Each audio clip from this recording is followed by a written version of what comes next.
ಕಾಲೇಜಲ್ಲಿ ಎಲ್ಲರ mind ಸೆಟ್ನು change ಮಾಡಿದ್ದೀರಾ. ಮೊದಲು ಹೆಂಗೋ ಇದ್ದರು, ಬಟ್ ಇವಾಗ ನಿಮ್ಮ ಮಾತುಗಳನ್ನೆಲ್ಲ ಕೇಳಿದ್ಮೇಲೆ ಸ್ವಲ್ಪನಾದರೂ ಚೇಂಜ್ ಆಗಿದೆ, ಇನ್ಕ್ಲೂಡಿಂಗ್ ನಾನು ಚೇಂಜ್ ಆಗಿದ್ದೀನಿ. ನಿಮ್ಮ ಸ್ಟೂಡೆಂಟ್ ನೇಮ್ ಎಲ್ಲ ಗೊತ್ತಿಲ್ಲ, ಬಟ್ ಅವರು ಮಾತಾಡಿದ ಸ್ಟೈಲ್ ನಮ್ಗೆ ತುಂಬ ಇಷ್ಟ ಆಯಿತು.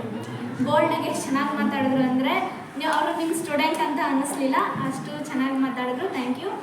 ನೀವು ಮಾತಾಡಿದ್ದು ಏನೂ ಬೋರ್ ಅನ್ನಿಸ್ಲಿಲ್ಲ, ಫ್ರೆಂಡ್ಲಿಯಾಗಿ ಚೆನ್ನಾಗಿ ನಿಮ್ಮನ್ನು ನೋಡಿದಾಗ ಏನೂ ಭಯ ಅನ್ನಿಸ್ಲಿಲ್ಲ. ತಪ್ಪೋ ಸರಿನೋ ಆನ್ಸರ್ ಮಾಡಬೇಕು ಅನ್ನಿಸ್ತು.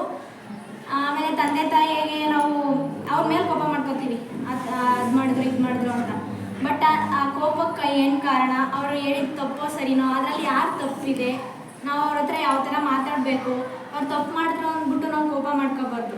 ಅವ್ರೇನೋ ನಮ್ಗೆ ಒಂದು ಒಳ್ಳೇದು ಹೇಳಿರ್ತಾರೆ, ಅದ್ರ ಬಗ್ಗೆ ಅರಿವು ಮೂಡಿಸಿದ್ದೀರಾ. ಮತ್ತು ಲೆಕ್ಚರರ್ಸು ಟೀಚರ್ಸ್ ಬಗ್ಗೆ ಅವ್ರು ಏನೇ ಹೇಳಿದ್ರು ಅದನ್ನು ಶ್ರದ್ಧೆಯಿಂದ ಮಾಡಬೇಕು ಅಂತ ಅದನ್ನೆಲ್ಲ ಹೇಳ್ಕೊಟ್ಟಿದ್ದೀರಾ. Thank you. ಮತ್ತು ಫ್ರೆಂಡ್ಸ್ ಹತ್ರ ಹೊರಗಡೆ ಎಲ್ಲಾದರೂ ಹೋದಾಗ ಅವ್ರ ಹತ್ರ ಯಾವ ಥರ ನಡ್ಕೊಳ್ಬೇಕು ಅದನ್ನು ಹೇಳಿದ್ರಿ.